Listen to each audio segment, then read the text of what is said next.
So today I decided to share my college experience as far as me getting scholarships, how I brought books, and how I kept money in my pocket. So my little cousin is preparing for the college process, and so I felt that it would be fitting for me to do a video on how I paid for college, how I paid for my books, where I got my books from, also how I kept money in my pocket in school, and then different programs that I was very blessed to be a part of and how those experiences actually shaped me. So I've always wanted to be a pediatrician. That has been what I wanted to be since I was little. So once it came time to start going to college, I knew that I was going to study science. And really growing up, science wasn't like my big, thing that I was drawn to.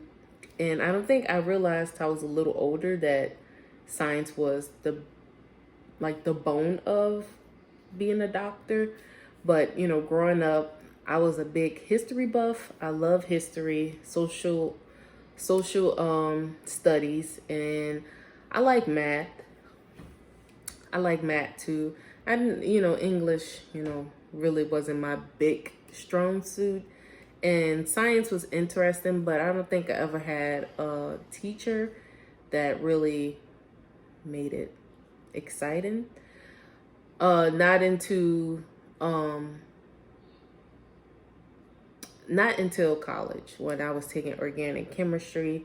I had a professor that really made one of the hardest chemistry classes very understandable through his style of teaching, and it actually made it, and it made me like the science. Where most people hate organic chemistry because it's so difficult, is so many things that go into the course and everything like that. But I would say I've always loved social studies, and I had a teacher in high school named Miss Bailey that actually, kind of made it even funner because I took, I think, American history in her class, and then I took like an AP US history class.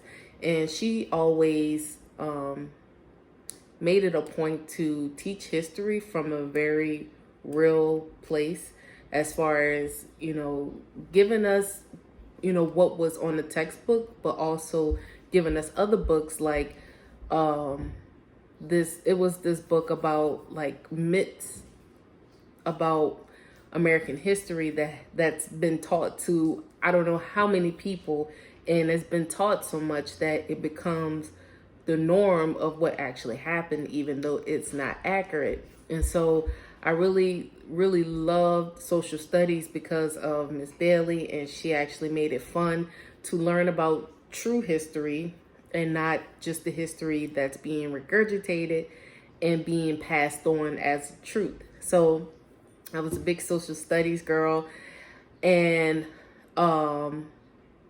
but once I got to my junior year, my focus was always knowing that I had to get good grades and I had to get scholarships to go to school. So I took honor classes, did really well in them, and once my junior year came, I started. Well, I had like an office work class. Is literally you work for like a period, you work in the office pretty much. And so that allowed me to get very close to the guidance counselors. And so, I did take advantage of, outside of, whatever help that they need. I actually got a chance to talk more to the guidance counselor because I'm in there a whole period. And a lot of times, it's not, it's time that, the other students, they're in class. So, she was pretty much free.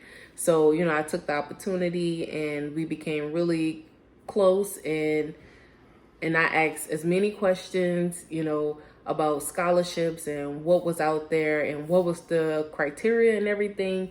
And I even applied for things I didn't have all the criteria for it. Like, there's a program in Louisiana called TOPS. And so if you get I think you have to have at least a 20 ACT. I don't know what the SAT score is because, you know, the popular test to take is the ACT, in Louisiana at least.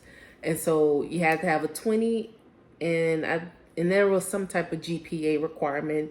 And then I remember like the seniors the year before had ended up getting a free laptop. So I was, no, wrong scholarship. That was a different one. I take that back. But anyway, so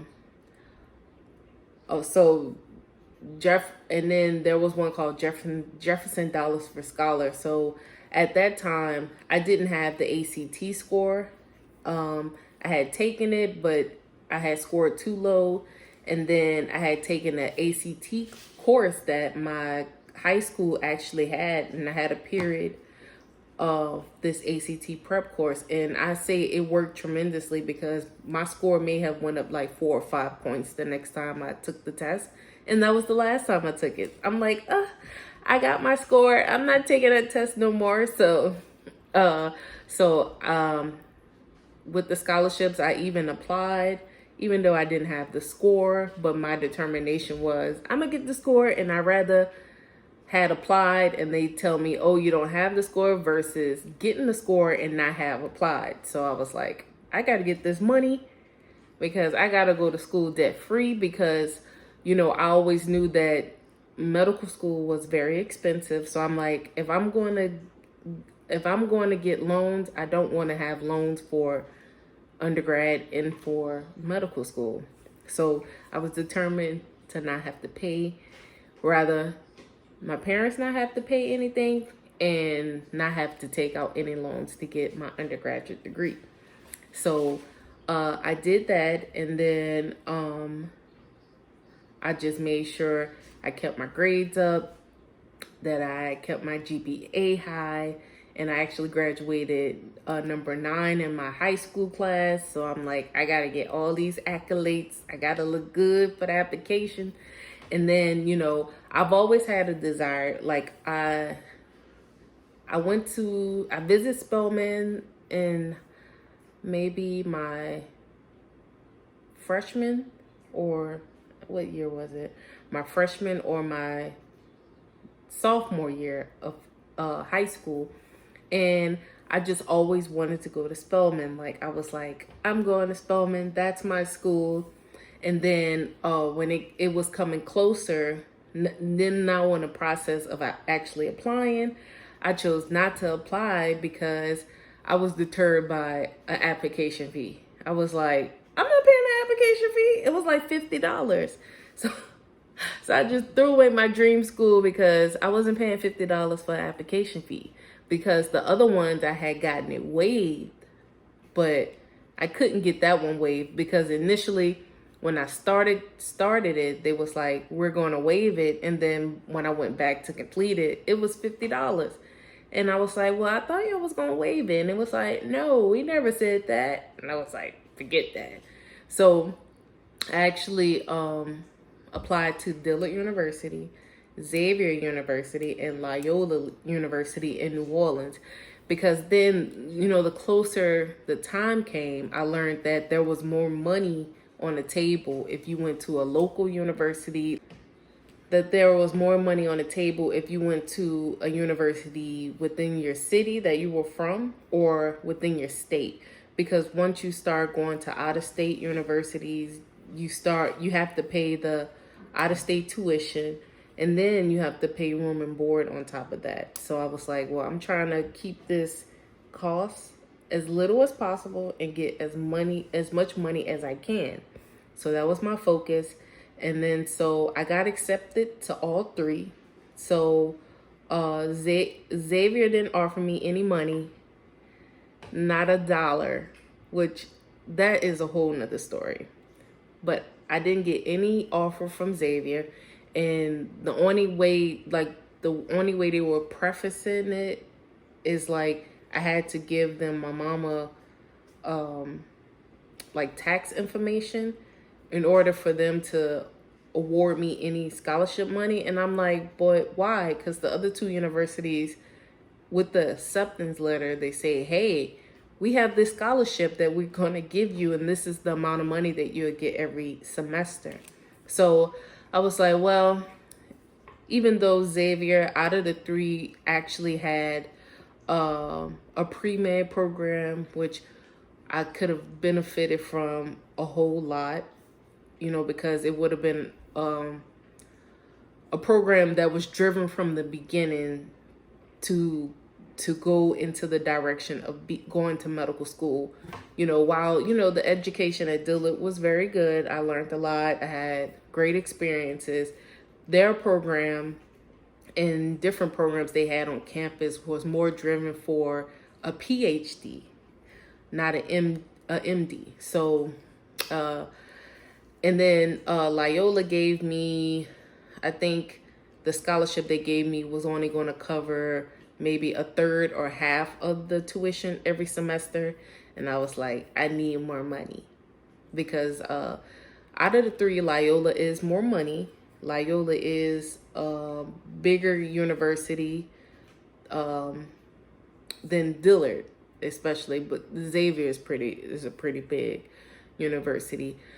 But so I didn't get the money, but I would say Dillard was my ultimate choice. Like, I wanted to go to Dillard, but I had to weigh my options too. I didn't want to just apply to Dillard and then get in and then be stuck like Chuck, So I applied to only 3 universities. I got accepted to all 3, and I chose to go to Dillard because I had more money on the table. Jefferson Dollar for Scholar. So I was awarded that scholarship, and it stated that the money that they awarded me will only go to Dillard University. So when I applied to it, you write down the universities that you're going to apply to, and I guess ultimately, depending, I don't know really what are the factors into the universities that that accept their scholarship, but Dillard was on there. And I was like, okay, more money for Dillard, because Dillard had given me a scholarship which covered, I guess you could say it covered half of the tuition. And then Jefferson Dollar for Scholar may have covered maybe another fourth of it. And then I was awarded TOPS, which is a Louisiana-based scholarship. I'm not sure if it's around still, because I know some years back, they were talking about running out of funds and different things like that. But I hope it's still around, because it's a very great program, because unlike a lot of scholarships, it actually reward you for keeping it. So like every year that I kept it, and I kept my GPA that I was supposed to keep and higher, they gave me more money the next year. So it kept increasing every year, which worked out, because when I was at Dillard, the tuition went up like 2-3 times, but they didn't increase their scholarship. So the increase of the top scholarship actually helped me, because it increased to compensate for the increase in the tuition. So I had those 3, and then I had did my FAFSA, which is pretty much you're applying and saying, hey, these are the schools I'm applying to, and this is the financial situation. So in my case, I used my mama tax return. So based off of what she made, then they determined how much money you were going to get in federal grants. So so I got the Pell Grant all 4 years, and then the first year I was getting like some type of freshman grant, but then that went away after the first year. And so pretty much I had 4 sources of scholarships that paid for all 4 of my years in college, and then I did not have to pay any money. And every semester I actually got a refund check back. So what I would do with my refund check is I would save a good bit of it so I can have book money for the next semester, and then save some too so I can have a savings, and then the rest of it, I just kind of pace myself throughout the semester so I can have money. And then my parents still gave me money, you know, and I was still staying at home at this time too, so I wasn't incurring any extra expenditure. So yeah, and then the spring semester, I actually applied for a job at Target, which I got. So during breaks, I worked at Target. So I also saved that money to go towards books and to have money in my pocket. So I worked summer 2011, summer 2012, and then summer 2013, and also winter 11, winter 12. And then summer 13, I resigned. And yeah, so it was pretty good. I just notified them like, hey, I'll be finished school this day. I can start working this day, and then I can work to this day. And they scheduled me accordingly until that summer. So apparently over that between winter 2012 and summer 2013, they had a change of the HR personnel, and I wasn't aware. But I did, call as usual and say, hey, I can start working this day until this day. And the previous lady, I didn't know it was a different lady until I got there. And so, pretty much that will work. I didn't have to do anything extra on my end. I just showed up and worked the shifts that I was scheduled. And then, so this particular summer, I had, informed the lady that, hey, this is the day I can start working again. And then this is the day I go, this can be my last shift, because then I go back to school. And so once the time came, and so, I just kind of gave a heads up like, hey, this day will be my last day that I can work. And this new personnel was like, well, because, I know what happened. I realized that I was scheduled for the next, then, I was still on a schedule days I was no longer going to be working. And so I asked, I was like, hey, I go back to school this day, I won't be able to work. And she told me I'm responsible for getting somebody to cover the shift. And I'm like, huh? And I'm like, since when? When I, communicated. And she was like, oh, you were supposed to do this, this, and that. But I'm like, well, why you didn't been tell me this? I was at least here for, if it was the summer, I had summer school maybe the first month of the summer. I was there probably at least a month and a half. I'm like, at what point was you going to tell me there was suddenly this process that I was supposed to go through, other than verbally telling you? So I got a little in my feelings. And so I was like, well, I'm like, what do I do to resign? Because I'm not being responsible for something that wasn't communicated with me to get somebody to cover those shifts. And so I resigned. I came in the next day, wrote up a formal resignation, gave it to like one of the store managers. And, she was like, do you understand that you can't get hired again at Target? And I was like, yeah, I understand that, because I didn't give a 2-week notice. And I was out the door. I was like, now, that was a little extreme, just the up and resign. But I'm like, how am I responsible for that? How am I responsible for that? But anywho, so always wanted to be a doctor. That was like my ultimate dream. And so when I decided to go to Dillard, and me and my parents went for like a formal tour. Now I had been on the campus before because when I was in like when I was younger, me and my brother went to a science program there. So, you know, Dillard wasn't foreign to me. I was aware that, hey, this was a university and where it was. But we did an official tour, and in that tour, the tour guide was telling me and my parents about this program called MSRI. So pretty much it's a science program that Dillard was getting, you know, they had. And so basically what it was is the summer prior to your freshman year, your full freshman year, the fall, you got a chance to actually get a head start and take math and science classes. And so I'm like, wow, you know, and then also that summer you got the opportunity to stay on campus. And I'm like, what? I get the campus experience, you know? So I applied and then I was accepted. And so that summer I got to take college pre-algebra. Yeah, so I got to take pre-algebra, which was a requirement for my degree.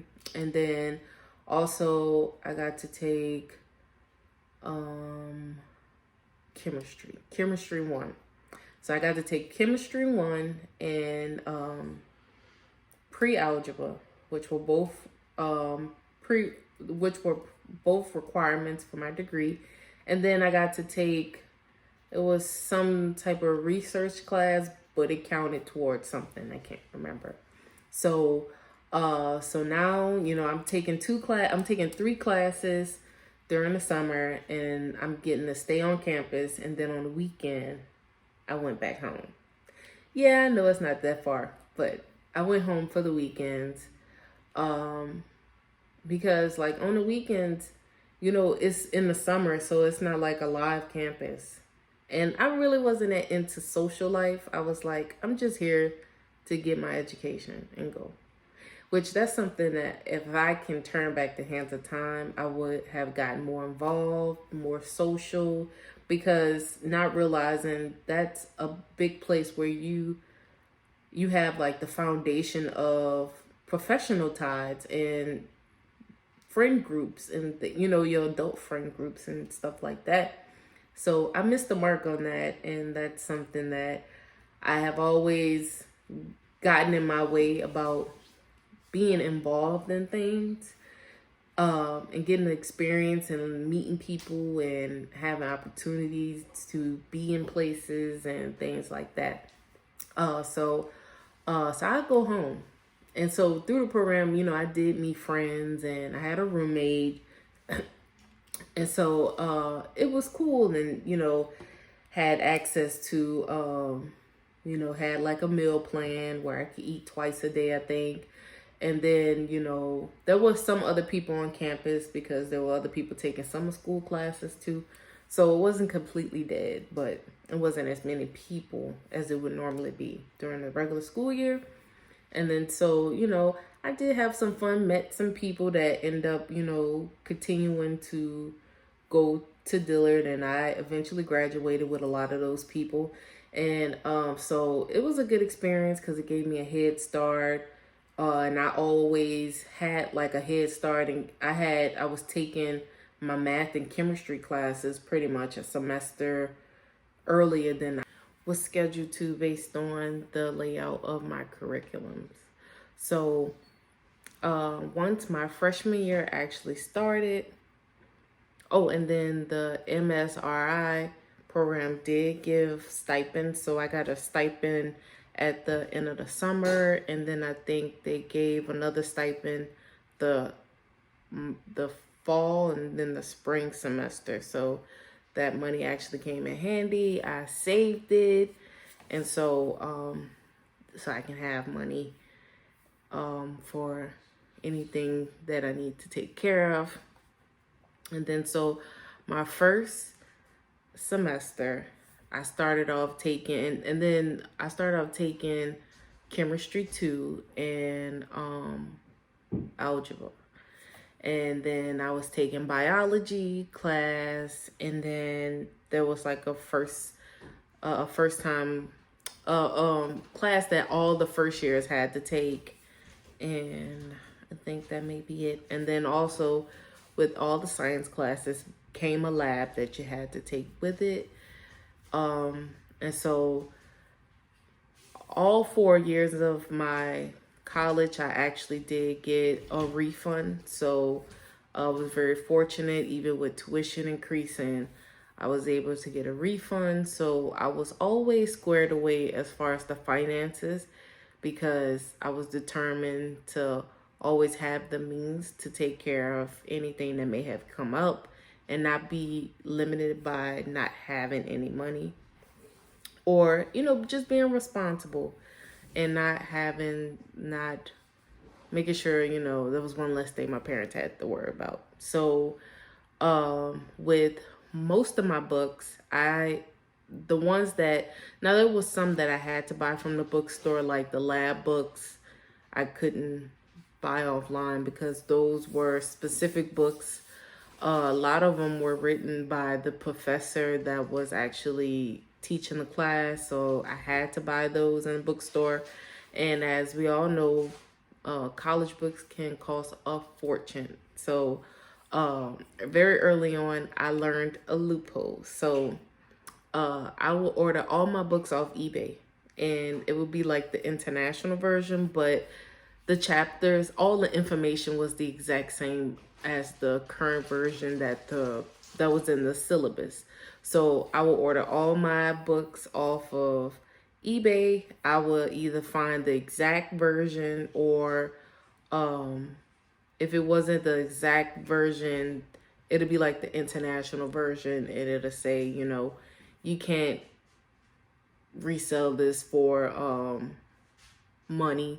And then like it would just be like, it would be all white, and then in the middle it'll be a very small picture of how the actual book cover looked. So, but it was all the same information. I had no issue with information. And so that's how I got around of like the big cost of school books. So because a science textbook can run you probably upward to from 100 to, let's say, 250. It could be more. And I'm like, I'm not paying that kind of money, and I gotta keep buying these books. So I was getting my books for less than $100. So I think I probably was getting them for like between $50 and $80. That is a big difference. You know what I'm saying? So I would buy all my books through there. And then the ones that I really needed was only the science ones. I didn't buy books for like the like extracurricular classes I had to take or things like that. I only bought my major books. So, and then I believe like the chemistry book, I got it through the summer program, and it actually, I think, was the same book that was used for chemistry too. So I got out of that. And then like the organic chemistry information, my professor actually had written a lot of his own, he had written the text material. So I had to buy that from the bookstore. Biochemistry, I didn't buy a book. The professor at the time, everything was based on your notes. I don't even remember having a book to read. So, and then biology, I just always just brought the book, because a lot of that stuff is understanding concepts. So a lot of like the biology, you can't really get around not having a textbook, but the chemistry you can, because the professor can teach you everything unless you don't have an understanding of exactly what the chemistry is talking about. The textbook is not really necessary for the chemistry part of it. So that's what I did about books. And then like for eating and stuff. So sometimes I eat breakfast at home when I wasn't living on campus. And then during the day, I would eat like either they have dining halls, so very rarely I will go and get something from there, but a lot of times I was just eating out and finding the cheapest deal because my friends in college had vehicles, and then me and my brother, my brother was my ride to work. So I'm saying not to work, to school. We used my mama vehicle to get to college because he was going to another college in New Orleans. And so if I needed something to eat, I had somebody that could take me or was going already. And so I remember when Taco Bell came out with those grillers, and they was selling them like $2 even, and me and my friends would go there and get two, and then that would be sufficient until it was time to go back. It was time to go home and eat whatever my mama had cooked or something that I may have meal prepped, because I was really very on a good healthy kick back then. I'm getting back, but and then I may buy a snack from like the vending machine, and it was actual like a store on campus where you can buy snacks and stuff. So I would do that, and that's how it would fare out. And so that's why it was important for me to have pocket money, so I can have money to eat while on campus, because some days I would be there all day, like all day until like the evening, because some of the labs were running to like started like at 4 or 5 p.m. And you just had to make sure you're straight. And as far as water, I think I brought a water bottle. I don't remember it being like a refilling station at the time, because that wasn't the thing. Now it's more common now, but I don't remember bringing. I think I may have brought some water with me. I don't remember not being hydrated, but. And then the thing that I wouldn't advise, what I would advise against, if you can, please avoid taking the time slots where you have where you're taking a 3-hour course once a week. So I had like an African American studies class that the best time that worked for me in my other classes meant that I had to take a 6 p.m. class for 3 hours. Imagine being in a class about history for 3 hours. And so I couldn't tell you anything. I didn't really retain anything, because it wasn't like very engaging to make you stay up that long. But I wouldn't do that again. And I did that with an anthropology class I took my senior year. It was 3 hours. And of course, it was a late class that may have gotten, I think it may have been 5 or 6, but still it was like the same time frame. And I'm not saying that the content is boring. It was already super late in the day, and it just didn't make for a good decision. So pretty much my whole freshman year was the same. I was taking a chemistry and a biology class. And that's pretty much, that was every year except for my senior year. I was taking a chemistry and a biology class with labs, and then other coursework within there. Like I had electives that I had to satisfy my coursework. Like I took a music class. Then I had to take like PE classes and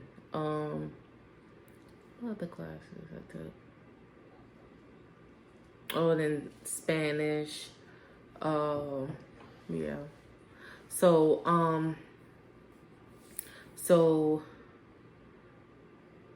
where was I? So job at Target, a refund check, and then so my freshman year, I heard about this pre-med program at a university called Boston University.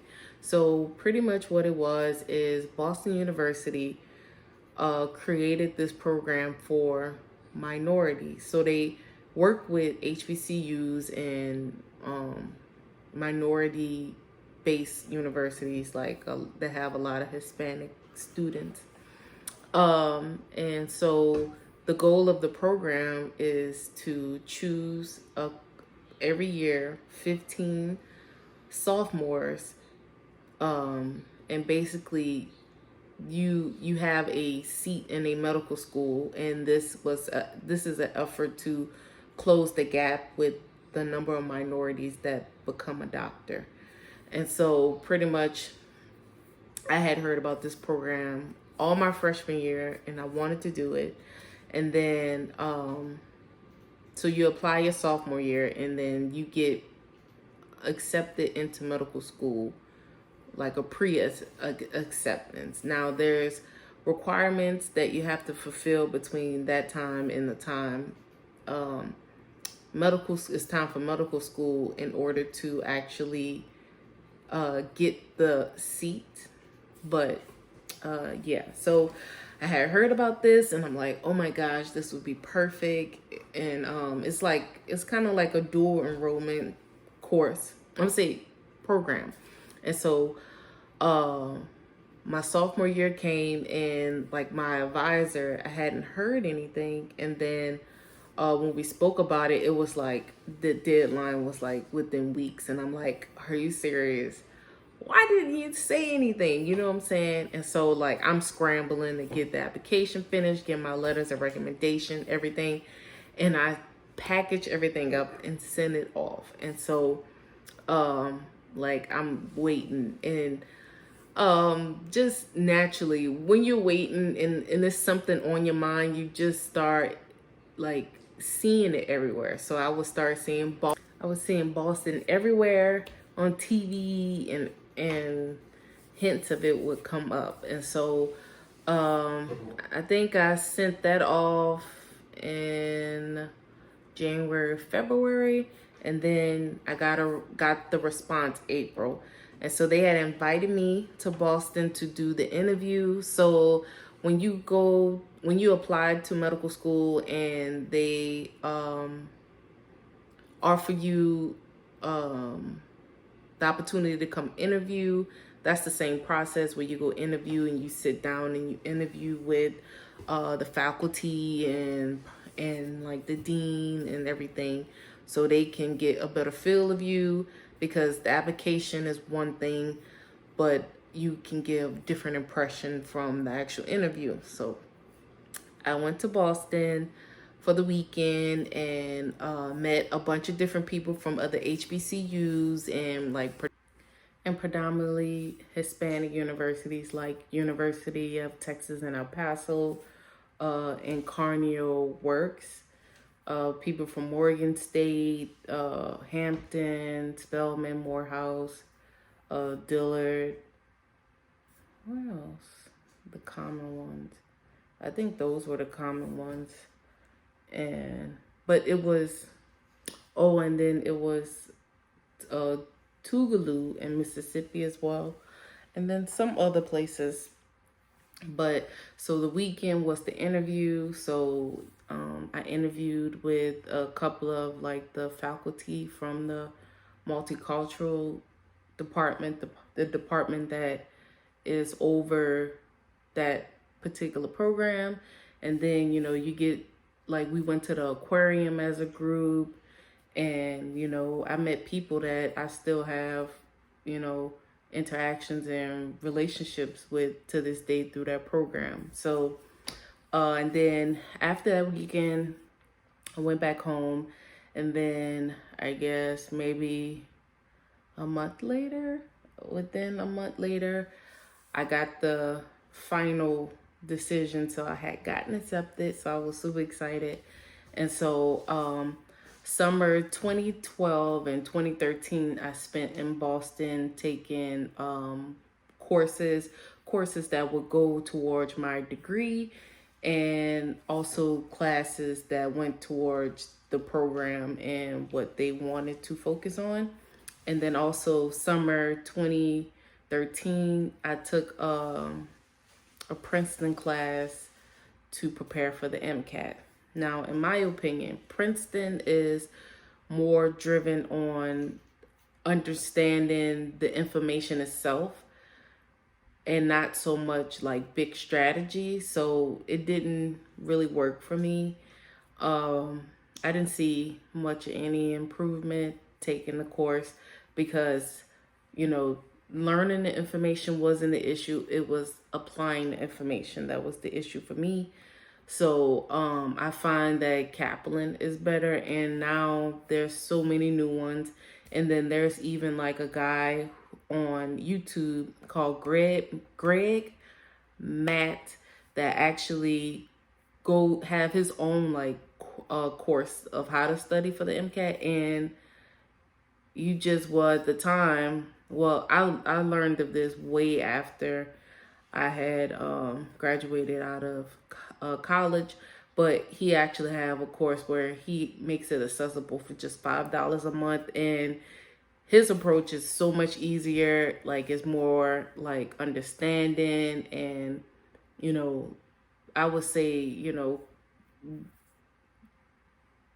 do the research and see what is the best prep course for the MCAT, and then you know see you know how people have adapt to this new version of it that's longer and has more like have more psychology on it and sociology on it and stuff like that. But and then I spent the 2 summers there, and then my entire senior year was at Boston University. So I took graduate level classes, a graduate level histology and biochemistry class, and other coursework to still make sure I was a full-time student and still satisfying that requirement. And I didn't have to pay Boston University's tuition.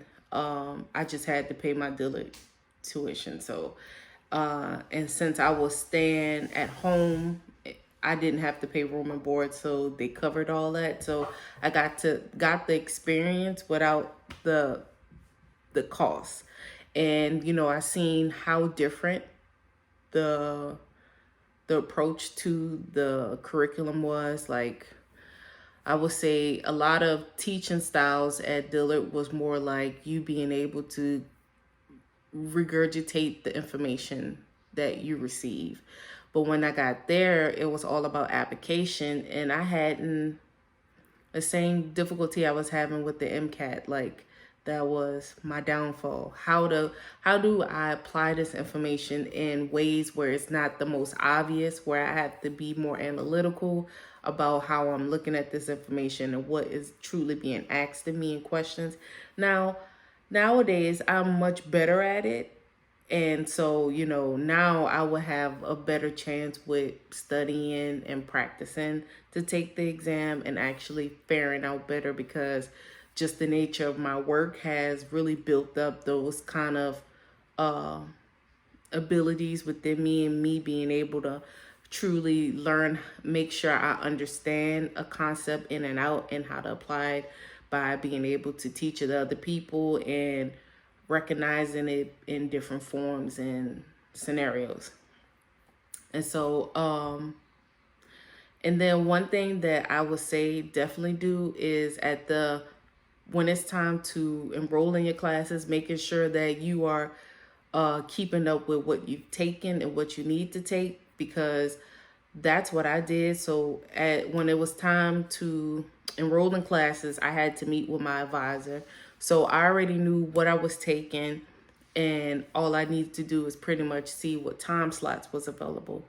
Well, one semester, you know, I had noticed I had an elective that I hadn't satisfied, and, you know, my advisor missed it. And luckily that I caught it, because then I would have had an issue down the line with, hey, you have this credit you have to fulfill, and this is your only option kind of thing. And so luckily I recognized it, and I was able to fill it with a class that actually worked, and was like, I had like back-to-back classes. I had microbiology at 8 a.m. Then I had biochemistry, no, analytical chemistry at 9 a.m. Then I had Spanish at 10, and I managed to fit that one in like at 11 a.m. So I was like, boom, boom, boom, boom. I was like, oh, this 11 a.m. I'm going to just slip that in. And then, I have a big break, and I probably didn't have a class until like 2 something. But I would say make sure that you're keeping up with your own curriculum and that you know the terms of how your university operates as far as a curriculum. Because I know, like, for me, the curriculum that I started my freshman year with was the one that I was to follow, because throughout my 4 years they had changed some of the curriculum. So the changes didn't apply to me because I was following the curriculum that I entered with.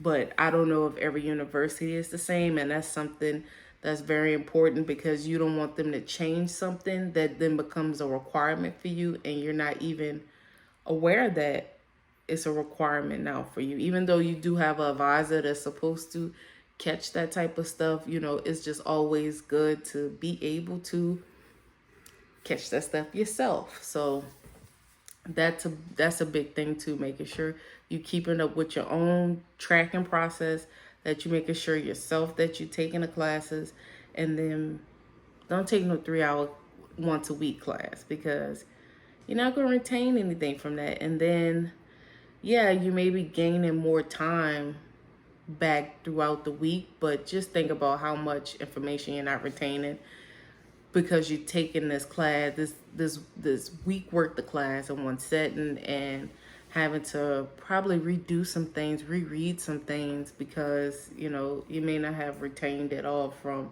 the first encounter with the material. And then so what happened? Oh, and so yeah, I think so. My senior year, I was able to, I took like the big bulk of like what my remaining classes were.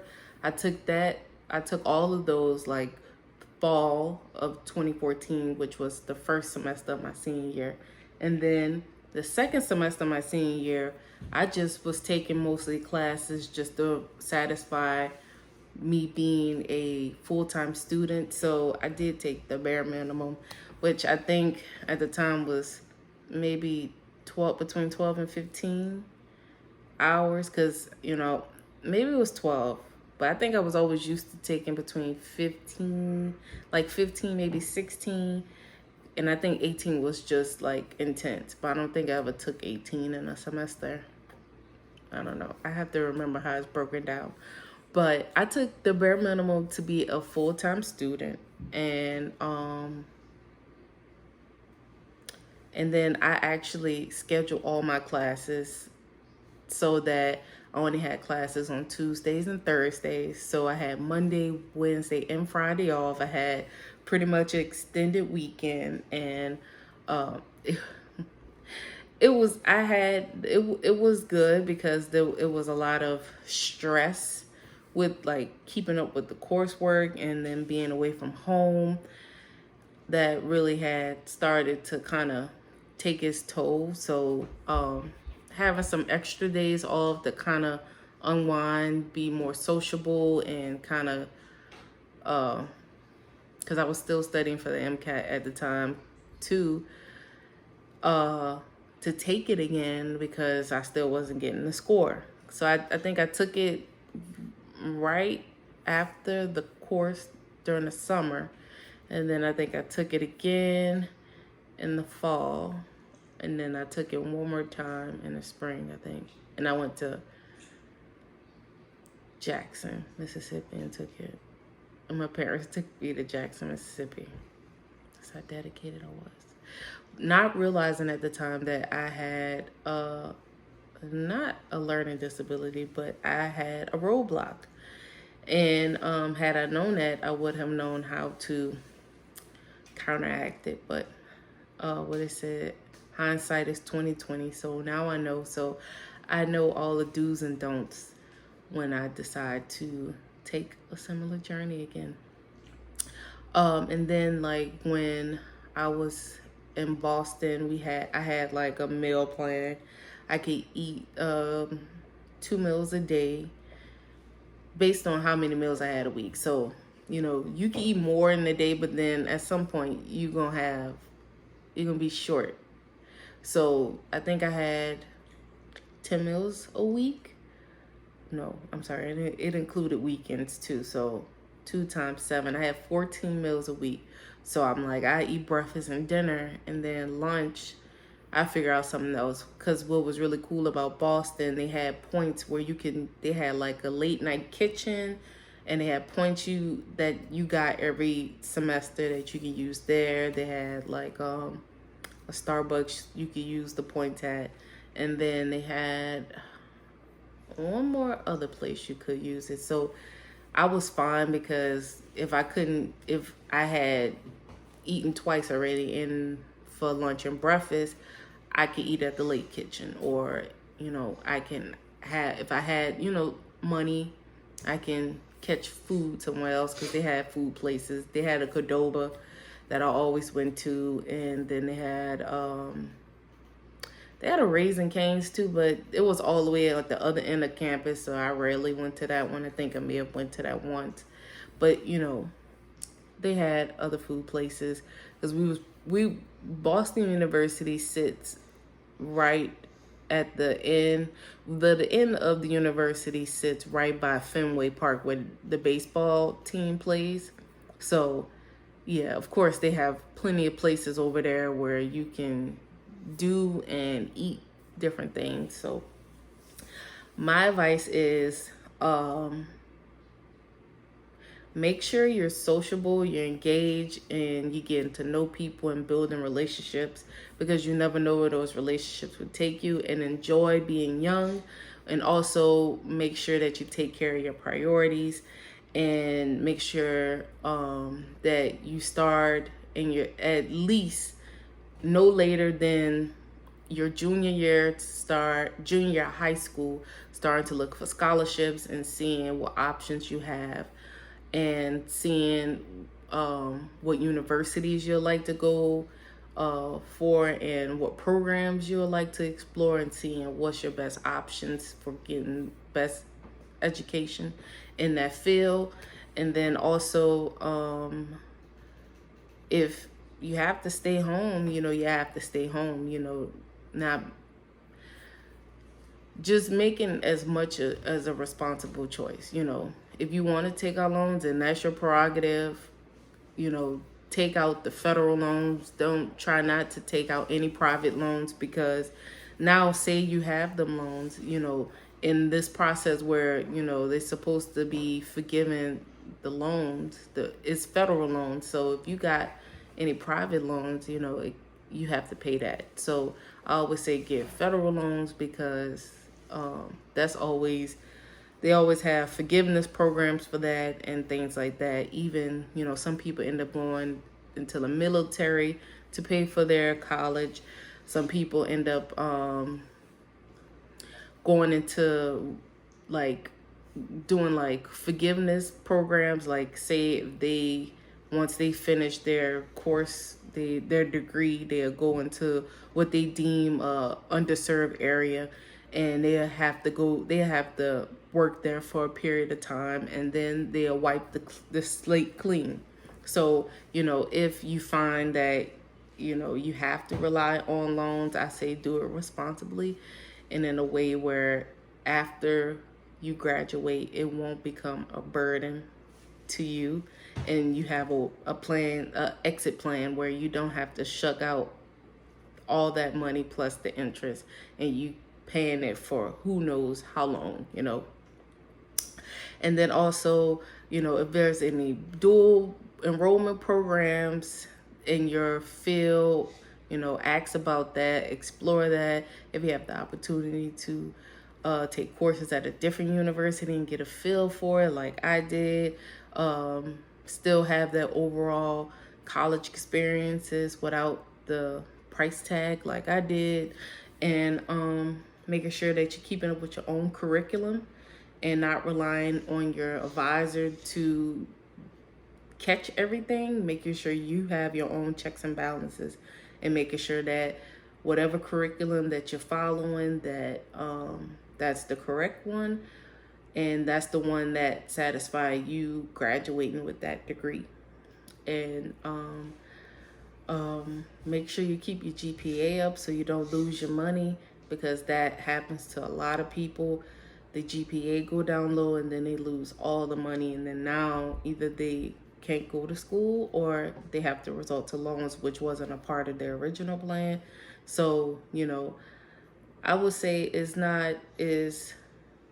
you do, if you do the work and you realize when you need help, if you're falling behind, if you do everything in a timely fashion and you stay on top of it, you shouldn't have any problems not satisfying your GPA, because it's usually at the least is like a 3.0, a lot of them. So,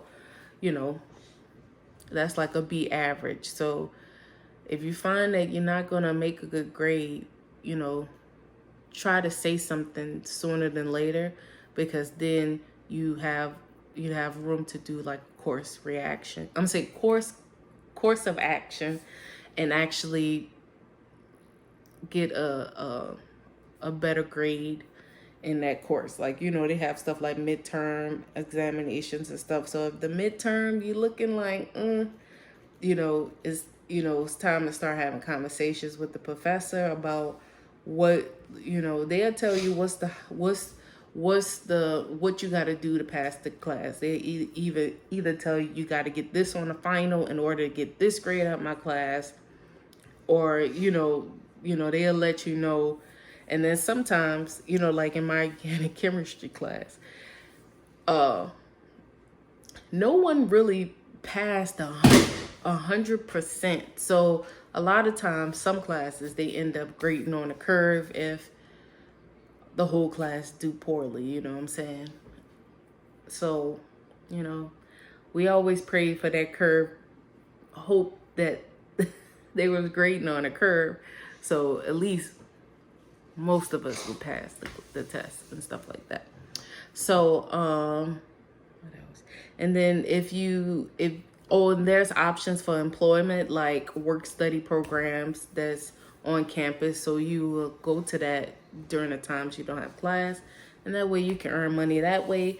But for me, there was no work-study opportunities available, so that's why I then went and applied and worked at Target. And if you're able to work and go to school, and have that balance, I say by all means do it. But you can also do it like I did and work on it on school breaks. That way you can accumulate money during that time. And especially like if it's retail, like I know Target during the winter break, I would earn a lot of money, because it did entail some long hours, because people would come in there shopping for Christmas gifts, and they'll let their kids tear up the toys section, and unfortunately, a lot of times we couldn't leave until we had everything ready for open. And so, it worked out in that way, even though it's aggravating in a moment, like them wanting, certain areas pristine. So in the morning when people start coming in, you got a decent store. But, I was just trying to go home. And I'm like, I already zoned my department, so why am I still here? Okay, but yeah. So I think that was everything I meant to cover. And if not, there's always opportunity for follow-up videos, but I feel like this was something that needs to be done, and I hope that this has been very informative and that you get a lot out of this video. And if you are whatever step you are in, even if you are as young as a freshman, it's never too early to have an ideal of things, because you have ample enough time to look for money, programs, really look into it, visit places and things like that. Because there are there are scholarships where you can apply to them earlier. So I say, you don't have to wait till your junior year. It's just that's like the fine cutoff, because now that's like crunch time, because it's like now I got 2 years to make something happen, to get into, make sure I'm getting into my ideal university. I got all my ideal GPA and everything. And then I always say it it helps to have advocates too. So if you have parents that advocate for you, and things like that, I would say make sure if you ever need them to call on them, because my parents advocated for me. And when I was in a course, I was in a course. What's that? I was in a course, I think it was pre-cal, and I couldn't understand what was being taught. I'm like, what is this person teaching? I'm not staying in this class and and fail it because I have an instructor that don't have the ability to teach, right? And that's how I felt. And I'm like, look, I can't jeopardize my GPA and stuff like that, So I talked to my parents and I got switched out of the class. Yes, I did. But the thing is, they got me out. They was bulldogs. They got me out of that class. And then I took a different class because I was just satisfying the credit at really, it wasn't a requirement. I was just being over ambitious. And then, my parents was told by the principal at the time that, because the instructor happened to be a foreign instructor, but it wasn't that I couldn't understand what they were saying. I couldn't understand what they were teaching. Like, it was like the way they was teaching and made it seem like it wasn't even math. Like, it was like a foreign language. And I'm like, oh, I can't do this for a whole semester. No. and so, the principal at the time told my parents that I will have to take this in college. Like, insinuating like me getting out of that would mean that I would do poorly in college, and then I wouldn't, like, there's a bunch of foreign instructors and stuff, but I can understand the words that was coming out of his mouth. His teaching style was like, what is this? You know what I'm saying? And since I had the choice to get out, I got out. So it's important to have advocates, because that same principal intimated that I wouldn't do well once I had to take the class in college. And you know what? I took it in college and I made an A. So, boom. So, make sure you have good advocates. And if you don't, you can find good advocates, because it can come in the form of your teachers. It can come in the form of your friends, parents. It can come in the form of older siblings and cousins, So I say always find your advocates and people who are going to support you no matter what, and be in your corner and be support system for you as you journey through whatever journey you choose to go through. So I hope this was helpful. And another advice. Once you get into, like, once you get into college, if you see, like, if you are on a track to go to medical school or any of those graduate schools, I would say get exposure to those standardized tests as early as you can. Like, if you can get exposure to it in your freshman year, please do. That way you have time to kind of build the muscle for that test, because it's an endurance test. And you have to be able to apply information, because that's the nature of the decisions that a physician have to make. Yet they have to make accurate decisions for example, if they're ER doctor, they have to be able to make split second decisions that are logic and that's accurate, even if it's the 10th hour of a 12-hour shift, or longer, because they can work very long hours. So But I hope this has been very informative. I'm going to leave a lot of stuff in the description box, in the notes section, so that you have something to reference everything I said and look up anything that I said as well. So use every resource that you have. Anybody, even if you heard somebody talk about something college related and you're interested in it, ask them, because you never know. You never know who can be of a good resource. So I leave you with that, and have a good evening or a good morning or a good day. And go for what you want, and don't sell yourself short.